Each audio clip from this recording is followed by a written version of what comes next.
నమస్కారం సాక్ష్యం న్యూస్ కి స్వాగతం నేను లక్ష్మి ముందుగా హెడ్లైన్స్ ఆడుకుంటున్న చిన్నారిపై వీధి కుక్క దాడి వరుసగా వీధి సునకల దాడిలో గాయాల పాలవుతున్న పిల్లలు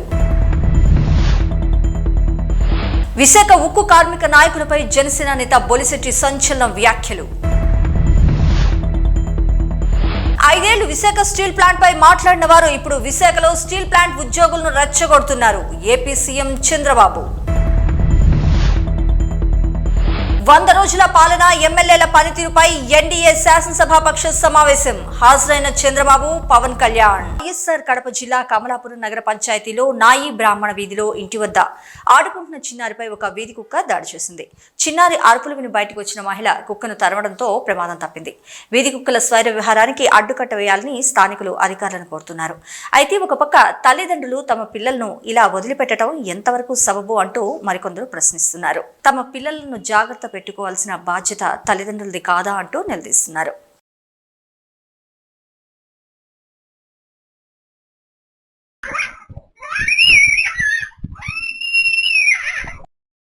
విశాఖ ఉక్కు కార్మిక నాయకులపై జనసేన నేత బొలిశెట్టి సంచలన వ్యాఖ్యలు చేశారు. కార్మిక సంఘాల నాయకులు వైజాగ్ స్టీల్ ప్లాంట్ ను అమ్మేయాలని చూస్తున్నారని పేర్కొన్నారు. కార్మిక నాయకులు దొంగ ఉద్యమాలు చేస్తున్నారంటూ ఆయన తీవ్రంగా విమర్శించారు. సమస్యను పరిష్కరించమని ఒక కార్మిక సంఘం పవన్ కళ్యాణ్ వెళ్లి కలిసినందుకు స్టీల్ ప్లాంట్ కార్మికులను చాచిపెట్టి కొట్టాలి అంటూ తీవ్ర వ్యాఖ్యలు దుమారం లేపుతున్నాయి. స్టీల్ ప్లాంట్ ఎలాగ అమ్మేయాలని చెప్పి చూస్తున్న వాళ్ళు మొట్టమొదట నేను బ్లేమ్ చేస్తున్నది కార్మిక సంఘ నాయకులు. నేను మరింకోసారి చెప్తున్నాను, కార్మిక సంఘ నాయకులు అందరూ తప్పులు చేస్తున్నారు. స్టీల్ ప్లాంట్ లో ఏదో చిన్న union DSC democratic steel employees union లాంటిది మా గడసాల అప్పారావు గారి యూనియన్ తప్ప అందరూ తప్పులు చేస్తున్నారు. ఎందుకంటే ఎప్పుడైతే ఎవరు లేకుండా అసలు ప్రైవేటీకరణ అవుతుందని తెలియగానే మొట్టమొదట ఢిల్లీ వెళ్ళి ఫిబ్రవరి 2021 పవన్ కళ్యాణ్ గారు వెళ్ళి అమిత్ షా గారిని కలిసి ఇది స్టీల్ ప్లాంట్ సెంటిమెంట్ తో కలిసి కూడి ఉన్నది, దీన్ని ప్రైవేటైజ్ చెయ్యొద్దు అని. గవర్నమెంట్ లో మేము లేము, గవర్నమెంట్ లో జగన్మోహన్ రెడ్డి ఉన్నాడు. జగన్మోహన్ రెడ్డి వెళ్ళ, ఇప్పుడు మాట్లాడుతున్న విజయసాయి రెడ్డి బొత్స తత్సాలు ఎవ్వడు వెళ్ళ.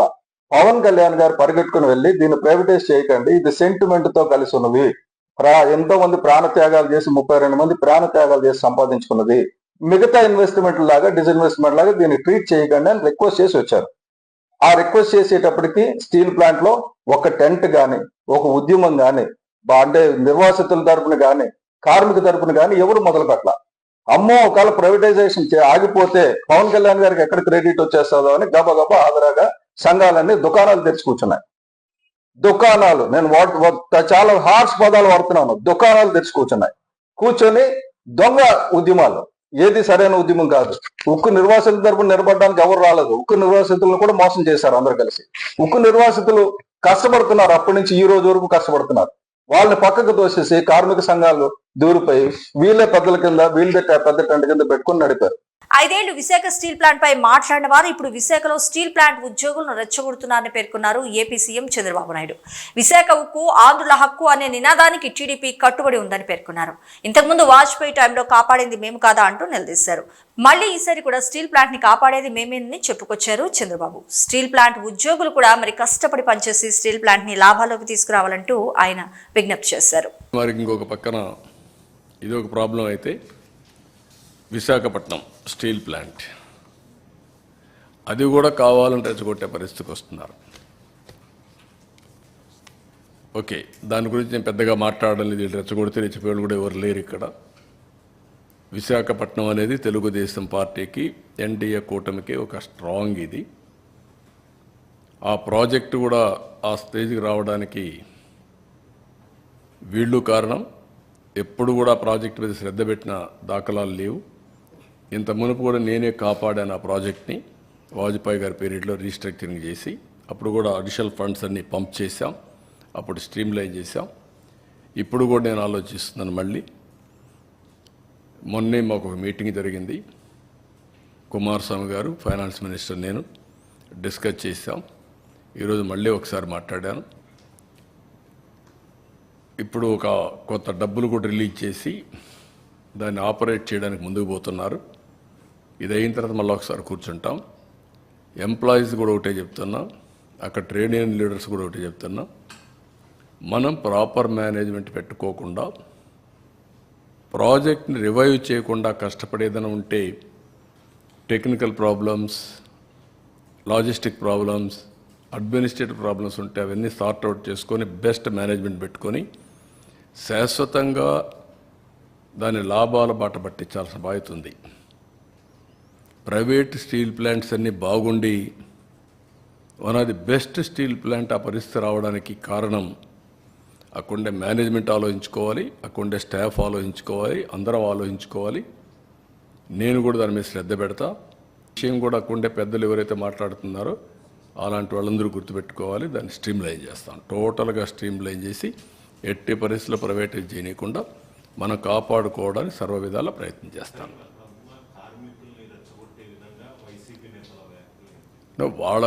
వాళ్ళ పని ఏంటి? ఇదే పని కదా. ఎక్కడ చూసినా శవాల్ని మంటేసి చలిగాల్చుకుంటారు. అది వాళ్ళ నేచర్, అది ఆ పార్టీ నేచరే. అది 5 ఏళ్ళు ఎప్పుడన్నా మాట్లాడారా? ప్రైవేటైజ్ చేయడానికి పోతే కూడా ఒకసారైనా మాట్లాడారా? నేను ఆ రోజు పిలిచాను కదా, రావయ్య ఢిల్లీ పోదాం, నీకు తోడుగా నేనుంటా, పోదామంటే స్పందించారా? అలాంటి వాళ్ళు మాట్లాడడం ఏంటి? బుద్ధి జ్ఞానం ఉండాలి కదా వీళ్ళకు. అంటే ఏమి చెప్పినా నమ్మేస్తారు ప్రజలు అనుకుంటున్నారు వీళ్ళు. ఆ రోజులు అయిపోయినాయి. వ్యక్తిత్వం, విశ్వసనీయత లేని వ్యక్తులు ఏం చెప్పినా నమ్మరు. మొన్నటి వరకు మీరు మభ్యపెట్టారు. మభ్యపెట్టిన దానివల్ల ప్రజల్లో ఏదో చెప్తున్నారు అనుకున్నారు. ఒక్కసారి అన్నారు, ఒకసారి చూశారు, ఏం జరిగింది కూడా అర్థం చేసుకున్నారు. మళ్ళీ ప్రజలు నమ్మే పరిస్థితులు లేరు. ఆ విషయం వీళ్ళు గుర్తుపెట్టుకోవాలి. ఇవాళ ఎన్డీఏ శాసనసభాపక్ష సమావేశం జరిగింది. ఎన్డీఏ పక్ష సమావేశానికి చంద్రబాబు నాయుడు, పవన్ కళ్యాణ్ తదితరులు హాజరయ్యారు. 100 రోజుల పాలన, ఎమ్మెల్యేల పనితీరుపై ఎన్డీఏ శాసనసభాపక్ష సమావేశంలో చర్చనంతరం భవిష్యత్తు కార్యాచరణపై ఎమ్మెల్యేలకు దిశానిర్దేశం చేశారు. సమావేశానికి ముందు రాష్ట్ర సచివాలయంలో ముఖ్యమంత్రి నారా చంద్రబాబు నాయుడిని కలుసుకున్నారు ఉప ముఖ్యమంత్రి పవన్ కళ్యాణ్.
న్యాయమూర్తి వేధింపులు తట్టుకోలేక ఆత్మహత్య చేసుకోవడానికి ఒక ఎస్ఐ రైలు పట్టాల మీద కూర్చున్న ఘటన ఉత్తరప్రదేశ్లోని అలీగఢ్లో జరిగింది.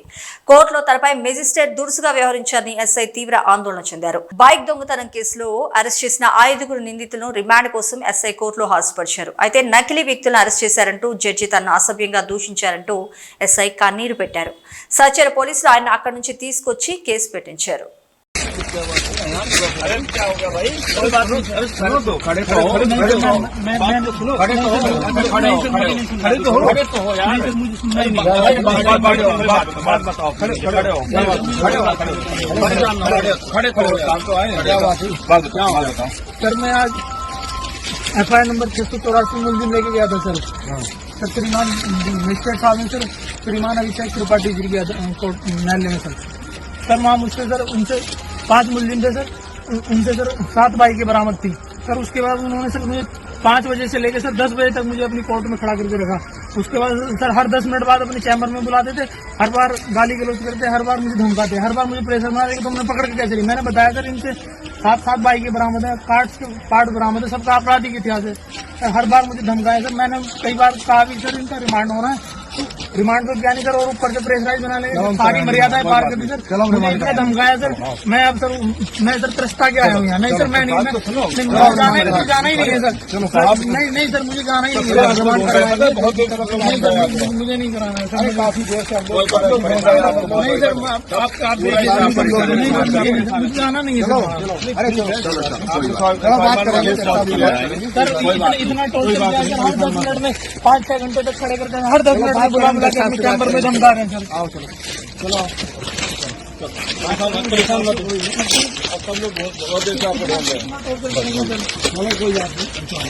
జమ్మూ కాశ్మీర్ అసెంబ్లీ ఎన్నికల తొలి విడత పోలింగ్ ప్రారంభమైంది. 90 శాసనసభ స్థానాలున్న జమ్మూ కాశ్మీర్ అసెంబ్లీ ఎన్నికలను మొత్తం 3 దశల్లో నిర్వహిస్తున్నారు. ఈ క్రమంలో తొలి దశ ఎన్నికలు నేడు ప్రారంభమయ్యాయి.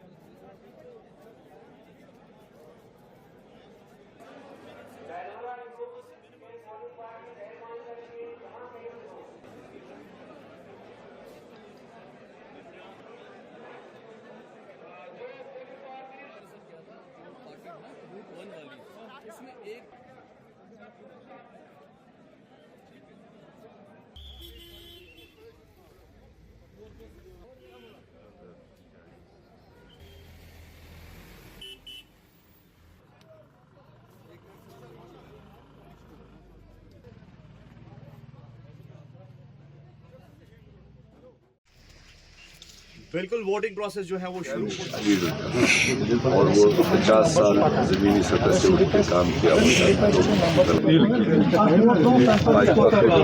आगे जाकर फिर उन्हीं के साथ उन्हीं जो है इसको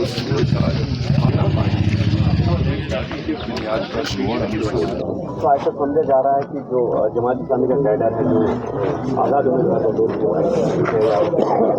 तो कहीं ना कहीं वो वोट बैंक को काटेंगे, या फिर जो इंजीनियर रशीद के साथ उन्होंने हाथ मिलाया तो ऐसे तो ऐसे कई सारे हालात पहले भी पैदा किए। आप देखिए 5 साल पहले से इतनी सारी हमने आज इस नियत के साथ डाला कि जम्मू कश्मीर में जो 10 सालों का नाक़िस राज है, दिल्ली से जो राज यहाँ के लोगों पर चलाया जा रहा है, उसके बदलाव के लिए जम्मू कश्मीर में खुशहाली हो, जम्मू कश्मीर के लोग खुश रहें, यही आज का सबसे बड़ा मकसद है। और जम्मू कश्मीर से जो हुकूक छीने गए, चाहे स्टेट की बात हो, चाहे ज़मीनों के हक़ छीने गए, हमारे जॉब्स के हक़ छीने गए, आज का वोट लोग इस सोच के साथ डालें कि हमें हमारा स्टेट वापस मिले, हमें ज़मीनों के हुकूक वापस मिले, हमें जॉब्स के हक़ वापस मिले। इस नीयत के साथ में आज धुआंधार वोटिंग होगी, ये मेरा मानना है। शुक्रिया।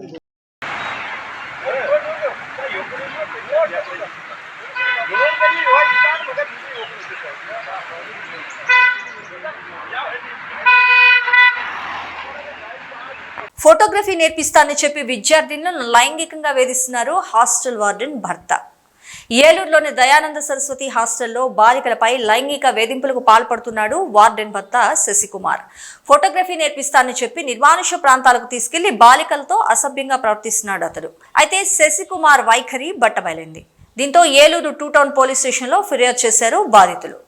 సరస్వతి సేవాశ్రమము దాంట్లో ఒక తాతగారు ఉండేవాళ్ళు. ఆ తాతగారి దగ్గరికి ఈయన శశికుమార్ అనే ఫోటో స్టూడియో గవర్నమెంట్ ఎంప్లాయ్ అని వచ్చేవాడు. వచ్చి వాళ్ళ మేనగోడలో లావణ్య కేర్ టేకర్ లా సెకండరీ చదువుతుంది. దాన్ని హాస్టల్లో కేర్ టేకర్ గా అంటే జాయిన్ చేపించడానికి వచ్చారు. తర్వాత వాళ్ళ వైఫ్ ఫణిశ్రీ అనే ఆమె వార్డెన్ గా జాయిన్ చేపించడానికి వచ్చారు. తర్వాత ఏమో ఆ తాతగారిని పంపించేశారు హాస్టల్ నుంచి. పంపించేసిన తర్వాత ఆయన వచ్చేసేసి అక్కడే ఉండిపోవడము, స్మోకింగ్ చేయడము, ఫోటో స్టూడియో అని చెప్పి నమ్మించడము, చిన్నపిల్లల్ని తీసుకెళ్లి బాపట్ల సైడ్ తీసుకెళ్లి బాయ్స్ హాస్టల్ తీసుకెళ్లి రూమ్ తీసుకొని పాడు చేయడము, బలవంతంగా వద్దు వద్దు అన్న చేతి కట్టేసి మరి చేస్తున్నాడు. ఒప్పుకుంటేనేమో అలాగ అంటున్నాడు, ఒప్పుకోపోతేనేమో అదే చెంప మీద కొట్టేసేసి జుట్టు పీకేసేసి ఈడ్చుకొచ్చి మొక్కల దండ వేపిస్తున్నాడు. నైట్ చిన్న చిన్న విషయాలకు కూడా సీరియస్ అయిపోతున్నాడు. ఏంటో మళ్ళీ ఏంటో మీ బాయ్ ఫ్రెండ్స్ ఉంటే చెప్పండి, అక్కడ తిప్పుతాను ఇక్కడ తిప్పుతాను, ఎదురుకున్న అపార్ట్మెంట్ లో రూమ్లు ఇస్తాను, ఆ రూమ్ లో పంపిస్తే ఈ రూమ్ లో పంపిస్తాను, పోలీసు వాళ్ళతో నేను మాట్లాడి చుట్టూరు కాపలా పెట్టిస్తాను, ఇష్టం ఉంటే చెప్పండి ఇదని చెప్పి అంటున్నాడు సార్. చాలా మిస్బిహేవియర్ గా చేస్తున్నాడు సార్. శశికుమార్ హాస్టల్ లో వెరిఫైర్ సార్. గవర్నమెంట్ హస్బెండ్ అవుతాడు సార్. హాస్టల్ వార్డెన్ పనిశ్రీ, తనకి హస్బెండ్, తన second wife sir. First wife ఏమో మనీ స్టూడియో చేస్తే రఘుకుమారి, తన ఏంటో ఫోటో స్టూడియో చేస్తే, సెకండ్ వైఫ్ ఏమో పనిశ్రీ, తన హాస్టల్ వార్డెన్ గా పెట్టాడు. వాళ్ళ హస్బెండ్ ఏంటో శశికుమార్, కేర్ టేకర్ అంటే లావణ్య వాళ్ళ మేనకోడలు సార్. వాళ్ళ కింద పనిచేసే జ్యోతి ఏంటో మాయ మాటలు చెప్పి తీసుకెళ్ళింది సార్. వాళ్ళ అక్క ఏంటో ఇక్కడ ఐస్ చేస్తా ఉంటారు సార్ పిల్లల్ని. బాపట్ల తీసుకెళ్లాడు సార్. ఫోటోషాప్ అని తీసుకెళ్లి సినిమాలు చెప్పడం గానీ, నువ్వు తిన్న తర్వాత నాకు ఇయ్యు, నువ్వు తాగిన తర్వాత నాకు ఇయ్యు అని చెప్తాడు సార్. చెప్పిన తర్వాత నువ్వు తింటానే తింటాను, నువ్వు తినకపోతే నేను తిన్ను అని చెప్పి వద్దు అన్న చెప్పి కారు అక్కడ ఆపేసేసి, నువ్వు ఒప్పుకుంటేనే కారు తెస్తాను లేకపోతే కారు తీను అని చెప్పి బలవంతం చేసేసి 5-6 తీసుకెళ్లాడు సార్. తీసుకెళ్లిన తర్వాత మమ్మల్ని ఏం చేయలేదు సార్. ఆ పిల్ల మా గురించి ఆయనకు తెలియదు సార్, అందుకే మేము వెళ్ళలేదు ఈసారి. తను తెలియదు కదా సార్, తను మాత్రమే తీసుకెళ్లాడు. ఎవరికి తెలియకుండా ఫోటోగ్రఫీ అని చెప్పి తన మార్నింగ్ మొన్న ఆదివారం 7ంటికి తీసుకెళ్లి నిన్న సోమవారం 3ంటికి తీసుకొచ్చాడు సార్. ఈవినింగ్ వచ్చింది సార్. గణనాథుని సాంగ్ కి డాన్స్ అదిరింది. ఎప్పుడు తనకు వచ్చే వీడియోలు సోషల్ మీడియాలో పోస్ట్ చేస్తుంటారు ప్రముఖ పారిశ్రామికవేత్త ఆనంద్ మహీంద్ర. వినాయక నిమజ్జనం సందర్భంగా ప్రముఖ పారిశ్రామికవేత్త ఆనంద్ మహీంద్ర షేర్ చేసిన ఒక వీడియో మాత్రం ఇప్పుడు తెగ వైరల్ అవుతుంది. గణపతి బప్ప మోరియా ఫుడియా వర్గి లవ్కర్యా అని ఆయన పోస్ట్ చేశారు. వీడియోలో కొందరు యువతులు వినాయకుని సాంగ్ కు డాన్స్ తో అదరగొట్టారు. అది ఆ వీడియో సారాంశం. ఇప్పుడు అది సోషల్ మీడియాలో తెగ హల్చల్ చేస్తుంది.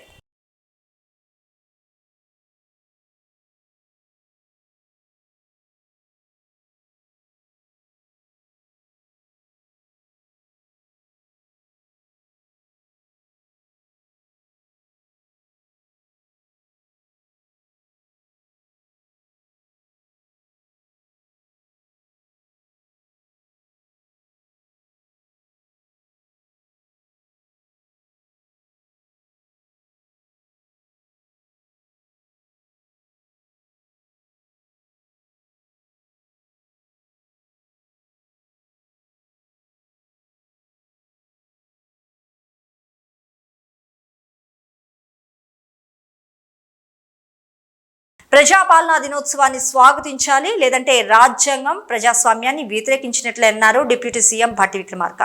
త్వరలోనే పేద ప్రజలందరికీ ఇందిరమ్మ ఇల్లు అందిస్తామంటూ తేల్చి చెప్పారు ఆయన. భూమి లేని నిరుపేదలు బ్యాంకు ఖాతాల్లోకి మరి ఏడాదికి 12,000 వేస్తామంటూ పేర్కొన్నారు. ప్రభుత్వం అందించే సాయం ద్వారా ఆర్థికంగా నిలదొక్కుకోవాలని కూడా సూచించారు డిప్యూటీ సీఎం. ఖమ్మం జిల్లా చింతకాని మండలం నాగులవంచిలో మరి దళిత బంధు 2వ విడత లబ్ధిదారులకు మంజూరీ పత్రాలను ఆయన అందజేశారు. ప్రజాపాలన అంటే ప్రజల చేత ప్రజల యొక్క ప్రజల ప్రభుత్వం. భారత రాజ్యాంగం చెప్పినట్టుగా ప్రజాపాలన వ్యతిరేకంగా భావించాలి. అలా భావించవద్దని ఈ రాష్ట్రంలో ఉన్నటువంటి అందరూ కూడా ప్రజాస్వామ్యాన్ని, ప్రజాపాలనని, ప్రజాప్రభుత్వాన్ని కోరుకుంటున్నారని మేమంతా భావిస్తూ ఈ ప్రభుత్వం ఈ రోజుని ప్రజాపాలన దినోత్సవంగా సెప్టెంబర్ 18 ప్రకటించి ముందుకు పోతా ఉన్నాం. ఆయా జిల్లాలకు సంబంధించినటువంటి మంత్రులు, బాధ్యత ఉన్నటువంటి ఇతర నాయకులందరూ కూడా ఇవాళ జెండా ఎగరేసి ఈ రాష్ట్ర ప్రభుత్వం ప్రజలకు అంకితమై ఏ కార్యక్రమాలు చేపట్టిందో వాటన్నిటిని కూడా స్పష్టంగా వివరిస్తూ ముందుకు వచ్చారు. ఇటువంటి ప్రజాపాలన సందర్భంగా మనం అమలు చేస్తున్నటువంటి ఉచిత బస్సు రవాణా సౌకర్యాన్ని కానీ, 10 లక్షల వరకు ఉచిత వైద్యం చేయించుకునేటువంటి పేదలకు సంబంధించిన రాజీవ్ ఆరోగ్యశ్రీకి సంబంధించి కానీ, 200 లోపులో యూనిట్ ఖర్చు అవుతున్నటువంటి కరెంటు ఖాతాదారులందరికీ ఉచితంగా కరెంటు ఇచ్చే విధానం కానీ, ఇల్లు లేనటువంటి దశాబ్ద కాలం బాధపడుతున్నటువంటి ప్రజలందరికీ ఇందిరమ్మ ఇల్లు ఒక్కొక్క ఇంటికి 5 లక్షల రూపాయల లెక్క శాంక్షన్ చేసి ఎస్సీ ఎస్టీలు ఉంటే ఇంకొక ₹1 లక్ష యాడ్ చేసి 6 లక్షల రూపాయలు ఇచ్చేటువంటి కార్యక్రమాన్ని ప్రారంభం చేస్తున్నటువంటి ప్రభుత్వ ఆలోచన కానీ లేకపోతే సిలిండర్ ధర 1000 దాకా ఉంటే ఆ భారాన్ని తగ్గించి రాష్ట్ర ప్రభుత్వం మిగతా డబ్బులు కడుతూ 500కే మహిళలకి అర్హత కలిగిన కుటుంబాలకు ఉచితం 500కే సిలిండర్ ఇచ్చే విధానం కానీ ఇలా చెప్పుకుంటూ పోతే అనేకం ఈ ప్రభుత్వం చేసుకుంటూ ముందుకు పోతాం. ఇవి ఈ బులెటిన్ విశేషాలు.